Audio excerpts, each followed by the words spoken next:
Hujambo na karibu tena mtazamaji wa The World News katika kipindi hiki cha ulimwengu wa siasa.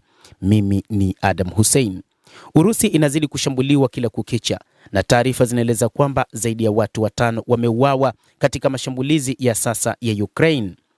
Wakati ambapo Warusi walikuwa wakifanya mashambulizi mazito ndani ya taifa la Ukraine, sasa ni kama vile hali imebadilika. Ni Ukraine ambayo inatumia makombora na ndege zisizokuwa na rubani kufanya mashambulizi kila wakati nchini Urusi, na ni katika kile ambacho Volodymyr Zelensky, rais wa Ukraine, alichosema kuwa ni mpango wake wa kuishinikiza Urusi iachane na vita hivyo. Takribani watu 5 wameuawa katika shambulizi la kombora la Ukraine katika mji wa Voronezh nchini Urusi. Gavana wa eneo hilo Alexander Gusev amesema katika taarifa kwenye ukurasa wa Telegram siku ya Jumatatu.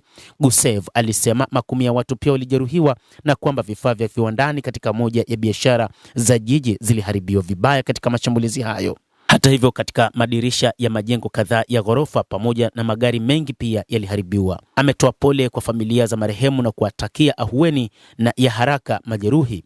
Gavana huyo pia alitangaza kuwa tahadhari ya vitisho vya makombora katika eneo hilo imeondolewa na kuonywa dhidi ya kuchapisha picha au video za matukio hayo mtandaoni, haswa zile zinazoweza kufichua maeneo. Mamlaka ya usafiri wa anga ya Urusi ilisema vizuizi vya muda vya ndege vilianzishwa katika viwanja vya ndege vya Bugulma, Kazan, Nizhnekanski na Cheboksary katika eneo la Tarastan kutokana na uvamizi wa anga wa Ukraine unaoendelea mara kwa mara. Mkuu wa jeshi la Ukraine alisema vikosi vyake vilipiga malengo kadhaa ya jeshi la Urusi na miundombinu pamoja na kituo cha mawasiliano ya anga katika mkoa wa Moscow, vifaa vya mafunzo ya waendeshaji wa ndege zisizokuwa na rubani na miundombinu ya usafirishaji.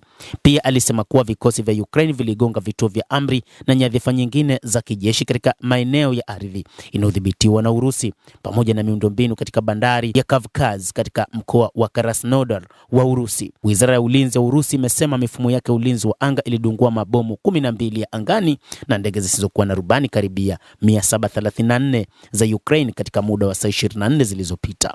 Pia imesema kuwa vikosi vya Urusi vimeshambulia maeneo yanayotumiwa kukusanya na kuhifadhi ndege za masafa marefu za Ukraine na kwamba wanajeshi wanaendelea na mashambulizi katika maeneo kadhaa ikiwa ni pamoja na karibu na mji wa Kostiantynivka mashariki mwa Ukraine.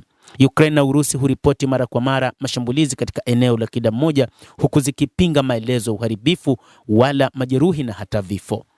Endelea kutufuatilia, tutaendelea kukujuza mengi kupitia The World News. Jina langu ni Adam Hussein. Endelea kuwa nasi wakati wote, endelea kutufuatilia ili ujue ni nini kinachojiri katika ulimwengu, bila kusahau kulike, kucomment, kadhalika kusubscribe channel yetu hii.